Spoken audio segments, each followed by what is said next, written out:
Of course, they understand that there are things that I physically cannot do, but perhaps try other things before completely giving up. Learn from the mistakes. Don't dwell on the mistakes, but learn from them and perhaps try to find a way to do better in case a similar opportunity should arise. Life is truly a blessing, and we should all try to live every day to the fullest, or as I like to say it, like the last day of summer vacation. I am Patrick Henry Hughes, musician and motivational speaker, and I share hope. Welcome to I Share Hope, the podcast where world leaders share their real stories of hope and how you can use actionable hope to start changing your life today. And now, here's your host, Chris Williams. Patrick Hughes is a remarkable young man who has millions and millions of hits on YouTube videos. He's a virtuoso pianist, vocalist, trumpet player, been in multiple marching bands. He's been featured on ESPN, ABC TV, Oprah, CBS, The Ellen Show, Extreme Makeover Home Edition, Fox TV, CSTV, NBC TV, The Today Show, $1 Million Roundtable, The Grand Ole Opry, People Magazine, Sports Illustrated, Star Magazine, and many others. I'm stopping because this is really amazing and long. Patrick is doing a lot, but he was born without eyes and without the ability to straighten his limbs. And he had 2 steel rods surgically attached to Patrick's spine to help him stay straight. Now, I'm going to put so many of these links on the show notes page at isharehope.com so you can go see exactly what this guy's doing. You can listen to his music, you can listen to his story, and so many of these amazing interviews. Patrick, thank you for your time. I know you're busy. Thanks for sharing hope with us today. Tell me more about you. What are you doing today? Well, first of all, it's great to be with you all today. I am Patrick Henry Hughes from Louisville, Kentucky. Right now, as an occupation, my father and I travel the country and do motivational speaking. We've been very blessed to not only travel through different parts of the country, but also different parts of the world and share our story. And I also play some piano intermittently during our stories. Sort of some inspirational type songs to hopefully allow people to see that it doesn't matter who they are or where they're coming from. They can do pretty much anything they set their mind to. Of course, not only do I do this, but I have many hobbies as well. I love to listen to all genres of music, probably my favorite being country. I love to swim. I love to eat pretty much anything except for corn nuts, eggnog, cream of wheat, and sardines.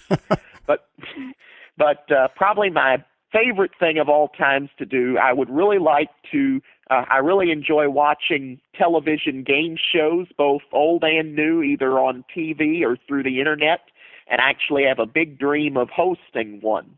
Oh, fun. You want to host a game show? Man, that's a good idea. I've never thought of doing that.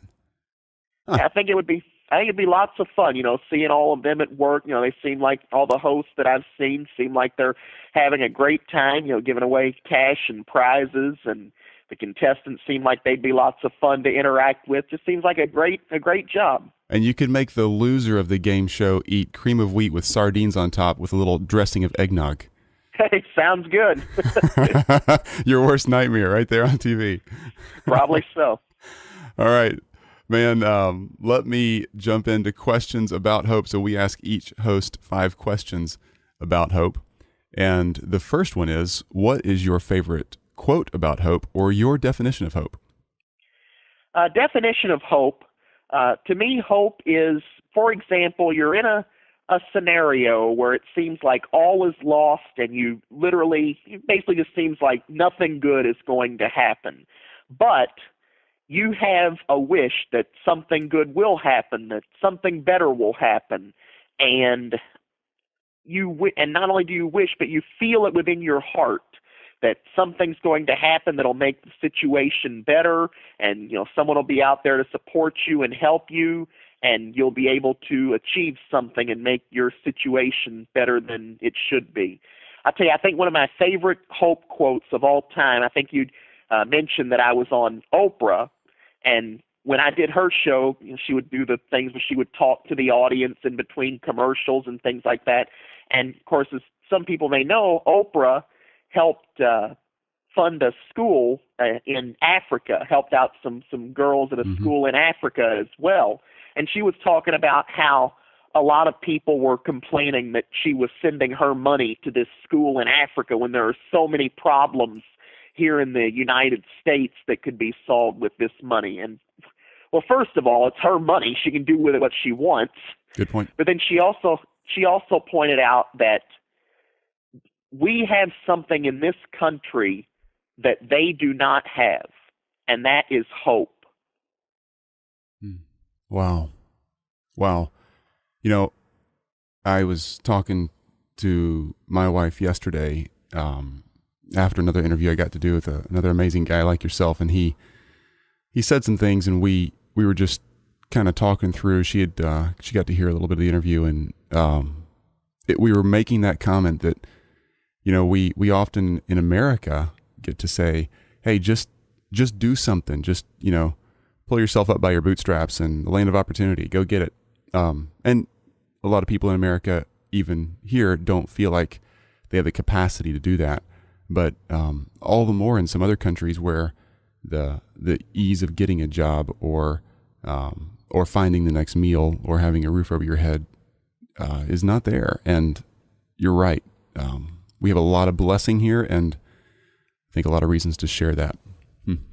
That's true. You know, we should always count our blessings. You know, it's one of the things that I do whenever perhaps some times are a little frustrating for me. You know, not only think about the great things that have happened, but, you know, even to have that roof over your head and food on the table and a good family or whatever. There are probably millions of people in this world that would love to trade places with you in a heartbeat. You know, no matter how bad you think you've got it, there's always somebody in the world that has it worse.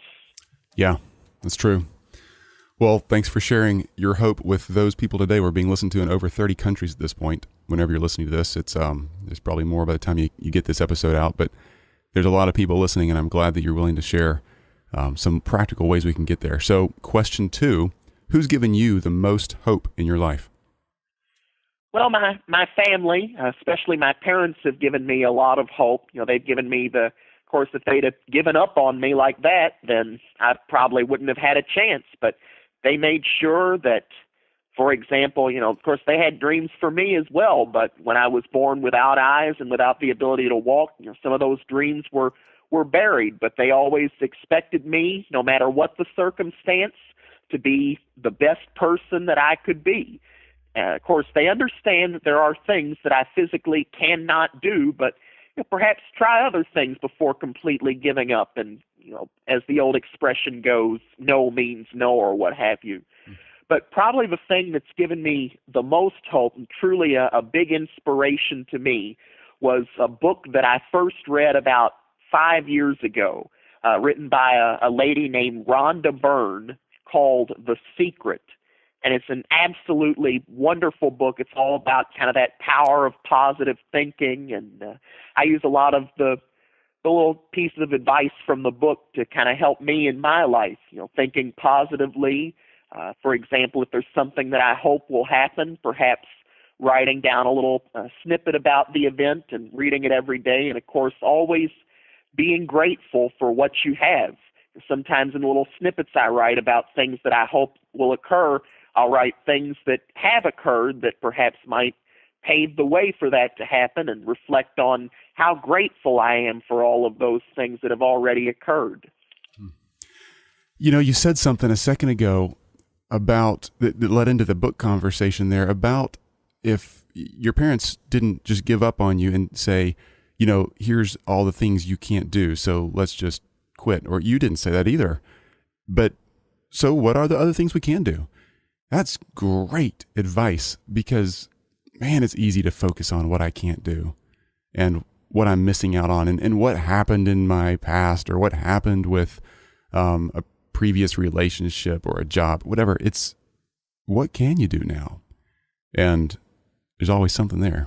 You know, that's true. I'll never forget, I never really thought of it when I actually said this, but there was actually one interview when I was asked to participate in the marching band, when Dr. Greg Byrne, the band director at the University of Louisville, wanted me to be a member of the marching band.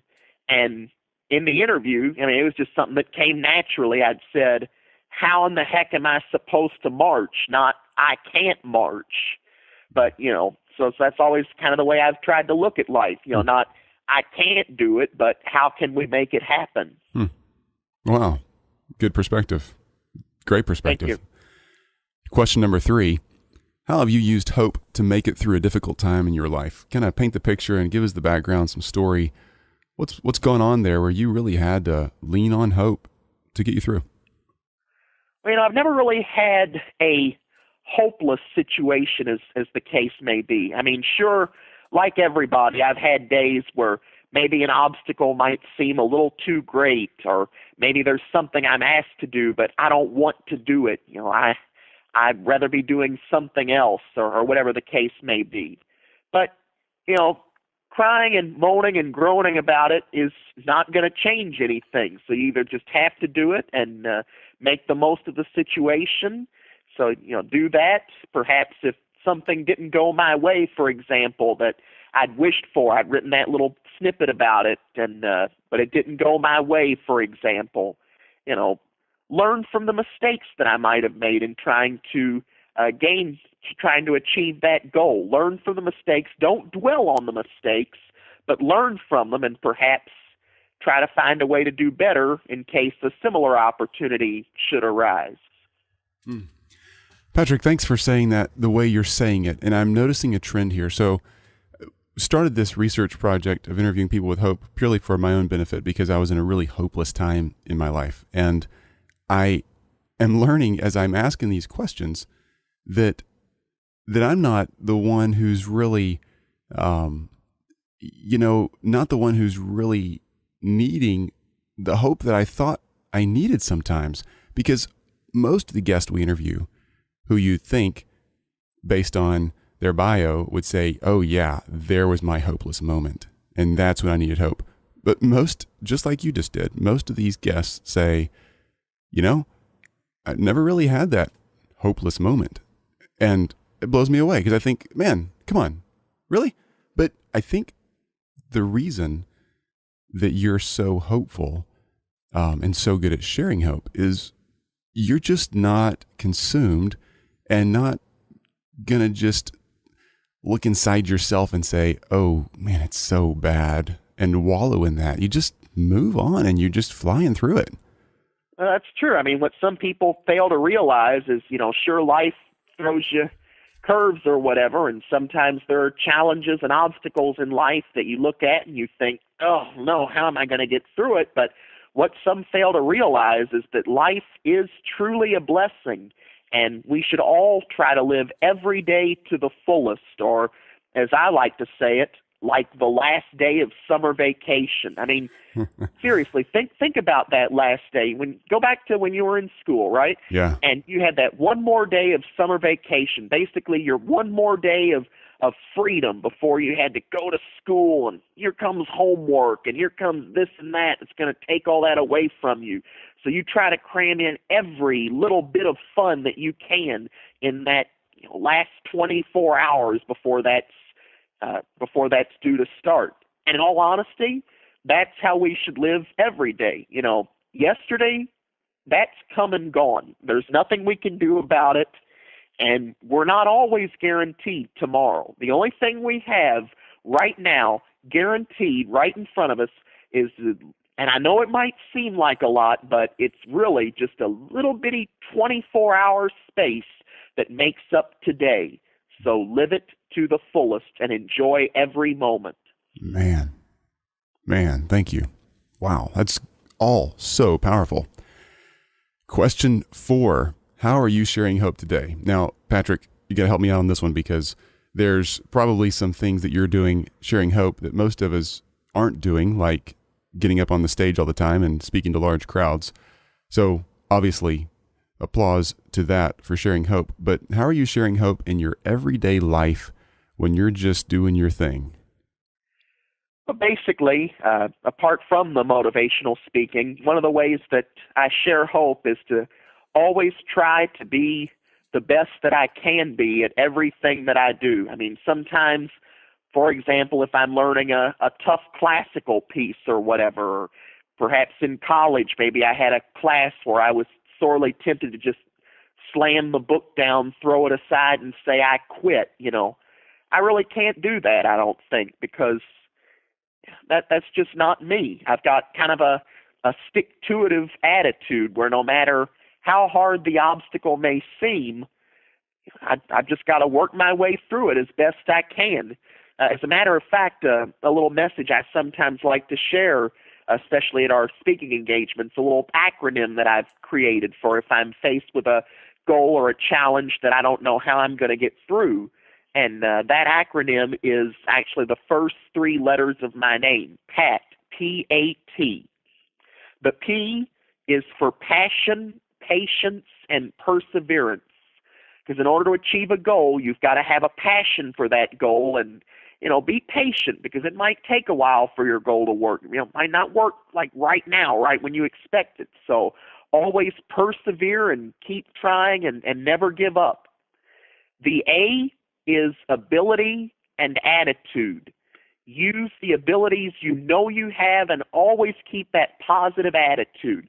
A positive attitude is probably going to help you most in achieving your goal. Because if you keep thinking, it's not going to happen, this isn't going to happen, I give up or whatever, then no, that's right. It's not going to happen. You've given up. It's too late. But as long as you think positively and think, oh, I know it, it's going to happen, it'll happen, maybe not now, but someday, then perhaps it will. And then finally, the T is trust. Trust in yourself. You will achieve your goal eventually. I'm going to write that down in the show notes as well. You're making me take notes pretty fast here. If I need to slow down, let me know. Thanks so much for all of this. This is really, really great, usable information. It really is. Question 5. How should I share hope today? I'm growing in hope and I'm learning to share it every day. And there's a lot of people listening doing the same thing. What do I do next? So when I get done talking to you, got the rest of the day in front of me, what should I do? Well, first of all, always keep that positive attitude. Pretty much always wear a smile no matter what the situation is. Maybe even try to laugh every day. Even if you're not listening to something that's funny, just laugh at random and have that good, exciting attitude. And also, and this isn't just for you, but for everybody, perhaps share hope with somebody you don't really even think of. Perhaps, for example, when you're going to work, you're in the elevator and there's always that person that's on the elevator with you, but you're doing your thing, they're probably doing their thing, so you never really intended to strike up a conversation with them. Strike up that conversation. Talk to them. Ask them how they're doing. Tell them, have a good day or whatever. See someone on the street, say, hello, how are you doing? Have a good day or whatever. Reach out and give someone a big hug. I'm a hugger. I always enjoy giving away hugs whenever possible. Actually, someone once told me that in order to live a happy, healthy lifestyle, the average person needs a minimum of 10 hugs per day. And, of course, you do all these things, the hello, how are you, have a good day, the hug or whatever, and you'll probably get some that'll blow you off and, big deal, whatever, who cares.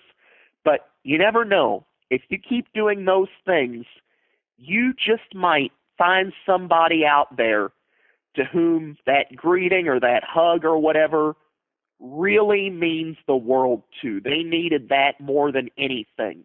And, do it like you mean it, too. Don't just go through the motions and do it, because you feel you have to, but truly mean the greeting, truly mean the hug, truly mean the positive attitude, and be hope for the world.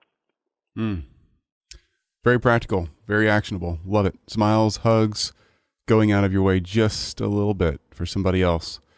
And boy, I tell you, when I do that, the smile I get back, usually you get a smile back or a positive response, gives me such a great feeling and more hope. It, just that's true. Makes the cycle go around some more. All right, sir, how can we follow you? So Twitter, Facebook, websites, how do we get in touch with you and see what you're doing? Well, my website is www.patrickhenryhughes.com, where you can also get my email in case you want to send an email or perhaps ask me and Dad to perhaps do some speaking for you. We'd really enjoy doing that. I'm also on Facebook. You can like my Facebook page. I have 2 CDs available that you can purchase through my website, and also a book that my father and I collaborated on called I Am Potential, 8 Lessons on Living, Loving, and Reaching Your Dreams, which can be purchased either through my website or wherever books are sold. It's also, the book has been made into a movie, which is going to premiere in Louisville on July 9th, and the trailer, the movie is titled the same as the book, I Am Potential. The trailer is available on YouTube or on the I Am Potential movie Facebook page if you want to view it. And of course, I have many videos from interviews or perhaps speaking engagements that are available to view on YouTube as well. I'm going to put links to all of that on the show notes page also. So we'll make it super easy to find you, Patrick, because you're worth finding. That's for sure. Patrick, thank you for your time and for sharing so much hope. Phenomenal guy. I really, really respect what you're doing, and I thank you. Thank you for investing in me and so many others. Thank you very much. It was great talking with you as well. All right. Hope to talk to you again sometime. Thanks. Sounds good. Thank you. You've just listened to I Share Hope. If you're ready to make a change, head to our website at isharehope.com and claim your free copy of the Top 10 Actions of Hope from World Leaders to use hope in your own life. Thanks for listening, and we'll talk to you next time.